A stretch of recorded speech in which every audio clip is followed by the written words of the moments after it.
It's always been a tough seat. As Anthony Green said, this is on the day figures. We need to get the pre-poll figures. It's a repudiation nonetheless. But this seat's always been a very tough seat for Peter Dutton and for the Liberal National Party and the former Liberal Party. But Remember that he did hold it by less than 100 votes before the 2007 election. You know politics. This is your life. This is your career. You're a master of reading numbers. You look at those numbers and you honestly think Peter Dutton can still win? It's going to be tough. It's going to be very tough. But what I've learned in politics is wait till the numbers come in. And Jim has pointed this out and other people have pointed it out. We've got to wait till the numbers come in.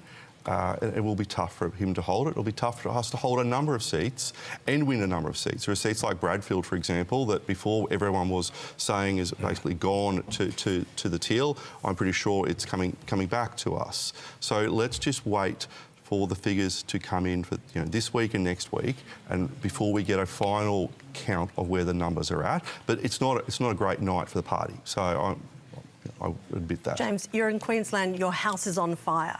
You're defending Longman, Leichhardt, Ford, Dixon,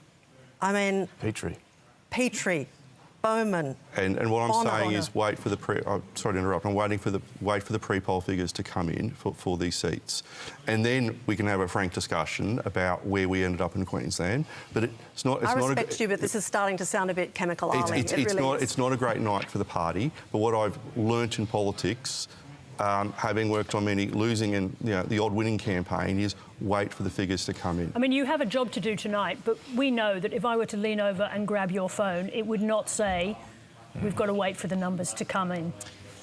Well, at the moment, it's my mum saying that... don't forget the milk. Yes, like... you thought about going and I'm going back to the farm tomorrow and I've got to collect chicken feed, apparently. Okay. So well, that's important. life goes on. Life goes on. Look, what you're seeing is this was when Anthony called it, and the mood and the scene at Liberal headquarters.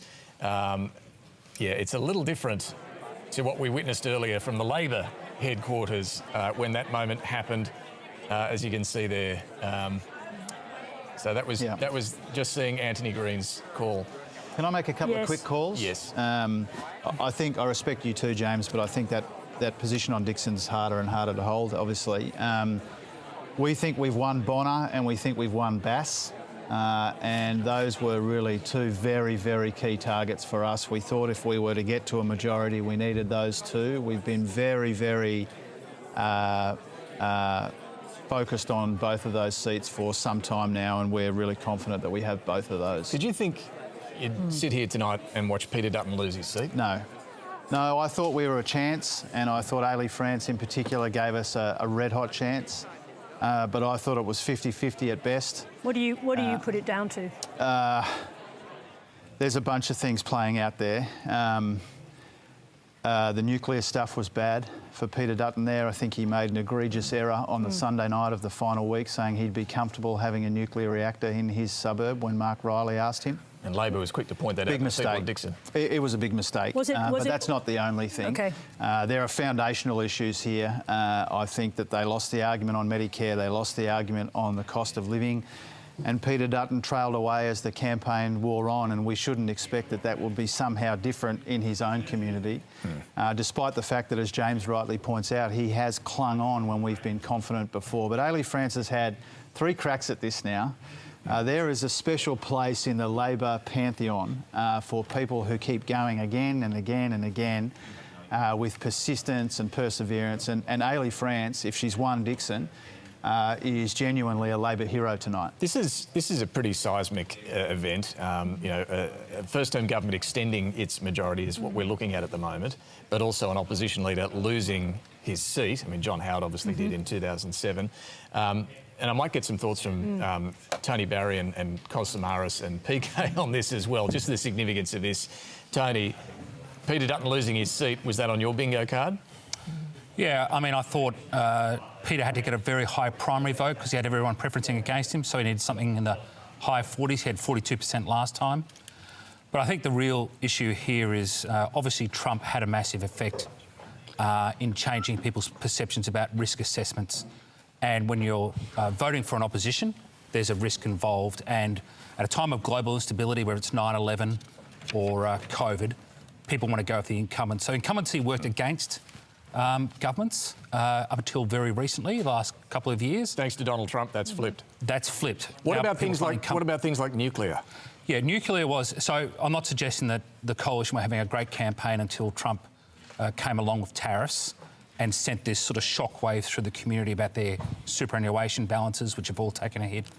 But certainly the coalition were having a very poor campaign and that turbocharged it. But the stick that they gave to Paul Erickson to beat them to death with was nuclear energy. And it's a $600 billion claim, which, you know, was tenuous at best. But that scare campaign was incredibly effective. On our polling, when we put that proposition to voters, 56% agreed with the proposition that nuclear energy, $600 billion plan, would come at the cost of Medicare and education. So those adverts, he cuts, you pay, they were devastating. Devastating. Yeah, I think it's a bit deeper as well. I don't think the Trump factor is as simple as Trump got elected and instability meant everyone thought, oh, the coalition is frightening. If you look at the last week we had alone, Sarah, we have had the coalition spend days off message talking about welcome to countries, talking about the voice again. When everyone's pretty much finished with that, the country spoke, the Prime Minister settled it. I spoke to some very senior Labor, campaigners today who were saying to me, at this key time where voters were making their minds up, and there were a lot of undecided voters, they heard Peter Dutton talking about welcome to countries and culture wars.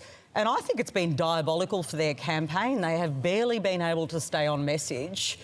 Every single day, they have struggled to talk about the economy and cost of living when all of your research for many months, as you've told me, Tony, has been it is the only thing that matters. Labor made the case for the future. It wasn't just a referendum on the last 3 years. It was how you were going to be better off in the future. They recast the question. You know, that question, are you better off? People answered it. Not really, but I think I might be better off in the next 3 years. It's been diabolical for Peter Dutton, and I'm not surprised he's lost his own very marginal seat because of those issues. You're right, PK, because that is the remarkable turnaround. It was so potent everywhere else. The fall in disposable income was still a figure they used here, but they managed to turn it round. Well, they changed the conversation, Sarah. I mean, Labor successfully, and